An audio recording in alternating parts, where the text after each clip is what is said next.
इनकी धड़कनें दोस्तों फिर एक बार काफी तेजी से बढ़ने वाली है। भारत ने ब्रह्मोस के हाइपरसोनिक वेरिएंट को ऑलमोस्ट तैयार कर लिया है। 2027 में इसकी टेस्टिंग हम शेड्यूल करने वाले हैं।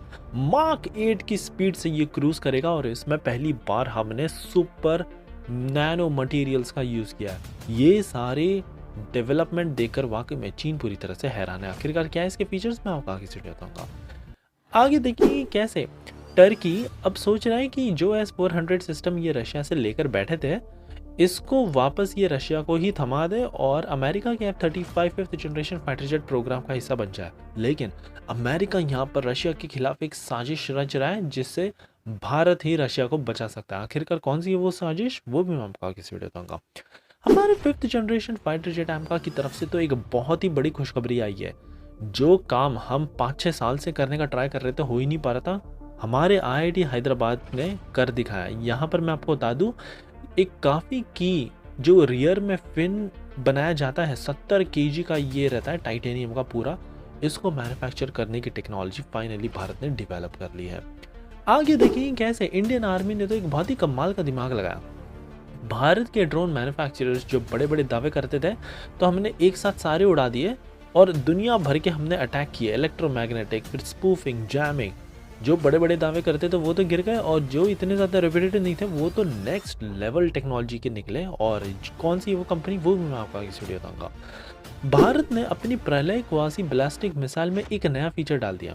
अमेरिका के GIS को हमने निकाल फेंका और DRDO ने रिसेंटली जो GIS बनाया है, इससे तो ये मिसाइल और भी ज़्यादा घातक बन चुकी है। और फाइनली जानेंगे कैसे पहली बार अचानक से भारत ने इंडिजिनस हेलीकॉप्टर में 75% से ज़्यादा लोकल कंटेंट डाल दिया, वरना हम 55 से तो क्रॉस ही नहीं कर पा रहे थे। सो काफ़ी इंटरेस्टिंग, काफ़ी कमाल की आज की सीरीज होगी, क्विक होगी, इसलिए प्लीज़ आप एंड तक देखिएगा। विदाउट एनी फर्दर डिले सीधा बढ़ते हमारी पहली खबर की तरफ से, जो आ रही है भारत के हाइपरसोनिक ब्रह्मोस मिसाइल के वेरिएंट को लेकर। मैं आपको बता दूं 2027-28 में हमने पूरा प्लान करके रखा है। फर्स्ट फ्लाइट हम करेंगे ब्रह्मोस हाइपरसोनिक वेरिएंट्स की।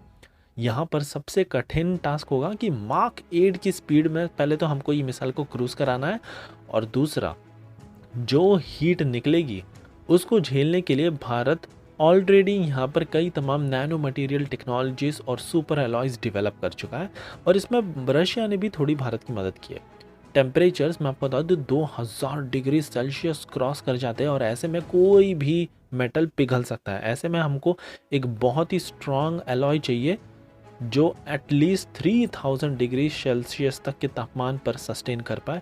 देन एंड ओनली हमारी ये मिसाइल बहुत ही ज़्यादा सस्टेनेबल बन पाएगी। तो बस अब reliable, repeatable hypersonic strike capability एक बार भारत के पास आ जाए, चीन की बादशाहत वहीं से ख़त्म होना स्टार्ट हो जाएगी। हमारी अगली खबर टर्की की तरफ से आई है। एक शॉकिंग टर्न अराउंड में देखा गया कि टर्की सोच रहा है कि S-400 एयर डिफेंस सिस्टम इन्होंने जो रशिया से खरीद रखा है वो फिर से रशिया को बेच दे और अमेरिका के F-35 fifth generation fighter jet programme का ये हिस्सा बन जाए। इनके पास बस एक ही ऑप्शन था, इधर ये S-400 रहे या फिर F-35 के साथ रहे। तो बस अब इन्होंने सोचा है कि S-400 इनको देना चाहिए।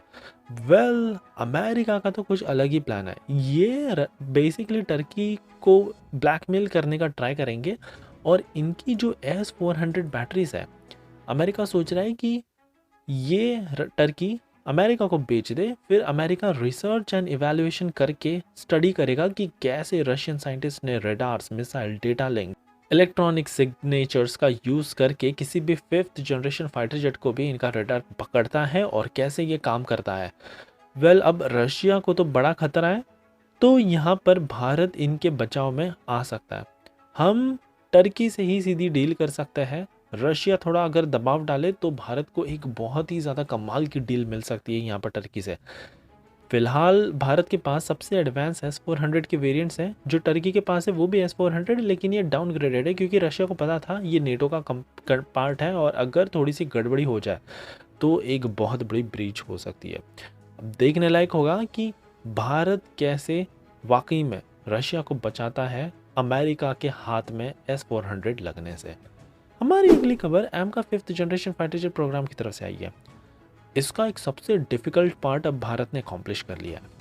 हमारे हैदराबाद के डिफेंस मेटलर्जिक रिसर्च लैबोरेटरी में एक ऐसा कमाल का rear fin root fitting technology तैयार की है। सबसे पहले तो टाइटेनियम से ये पूरा बना होता है, 70 केजी का इसका भार रहता है, 70 से 80। और इसकी manufacturing almost next to impossible ही हो रही थी भारत में। 5-10 साल से हम ट्राई कर रहे थे, कुछ हो ही नहीं रहा था, but finally precision investment casting और close die hot hammering forging, ये टेक्नोलॉजी भारत ने डेवलप कर ली है। और इतने ज़्यादा कॉम्प्लेक्स टाइटेनियम पिन को भी अब भारत आज की तारीख में डिज़ाइन कर रहा है। बताया जा रहा है कि ये technology Bharat 6th generation fighter jet में भी इजीली यूज़ कर सकता है। हमारी अगली खबर इंडियन आर्मी की तरफ से आई है। इंडियन आर्मी ने एक बहुत ही कमाल का दिमाग लगाया। इन्होंने अब सारे भारत की जो डोमेस्टिक प्लेयर ड्रोन मैन्युफैक्चर करते थे, इनके ड्रोन्स उठाए और टेस्टिंग कर दी रियल वर्ल्ड में। बड़े बड़े दावे करने वाली कंपनी जो पेपर में बड़े स्ट्रॉन्ग नंबर्स दिखाती थी, उनके ड्रोन्स तो नीचे गिर गए। लेकिन वहीं दूसरी तरफ न्यू स्पेस रिसर्च टेक्नोलॉजी, फिर SMPP म्यूनिशन इंडिया लिमिटेड द्वारा बनाए गए ड्रोन्स तो नेक्स्ट लेवल के निकले। हमने मल्टी स्पेक्ट्रम GNSS जैमर्स छोड़े, हाई पावर कम्युनिकेशन डिस्ट्रप्टर्स छोड़े, स्पूफर्स छोड़े, फिर कैसे ना कैसे इलेक्ट्रॉनिक वॉरफेयर टैक्टिक्स करने का ट्राई किया। काफ़ी सारे ड्रोन्स तो गिर गए, लेकिन कुछ कंपनी द्वारा बनाए गए ड्रोन्स तो इतने ज़्यादा स्ट्रांग निकले कि GPS डिनाइड रीजन में भी इनका कुछ भी नहीं बिगाड़ा जा सका। सो बस अब इंडियन आर्मी ने इन कंपनियों को आइडेंटिफाई कर लिया है और इनको ही अब ज़्यादा से ज़्यादा कॉन्ट्रैक्ट दिया जाएगा। हमारी अगली खबर प्रलय मिसाइल को लेकर आई है। इसमें GIS सिस्टम बड़े ही लंबे टाइम से भारत अमेरिका द्वारा सप्लाई किए जा रहे GIS को ही लगाता था, लेकिन अब नहीं।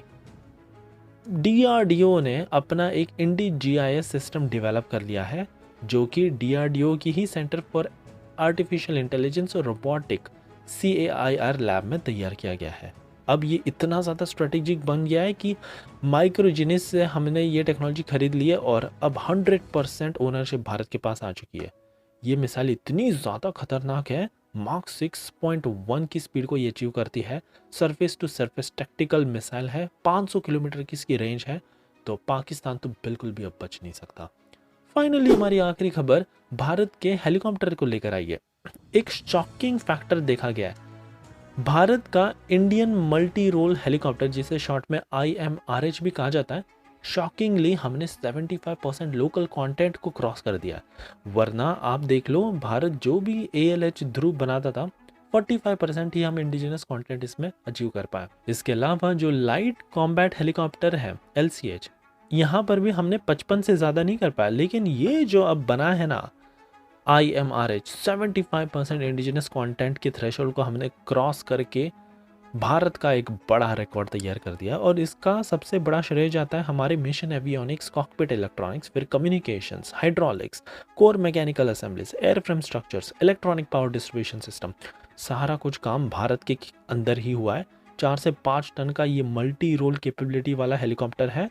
और अब आप सोच कर देखो, भारत में इतनी तेजी से कैपेबिलिटी बढ़ती जा रही है कि ग्लोबल सप्लाई चेन में भारत एक बहुत की रोल अप प्ले कर रहा है।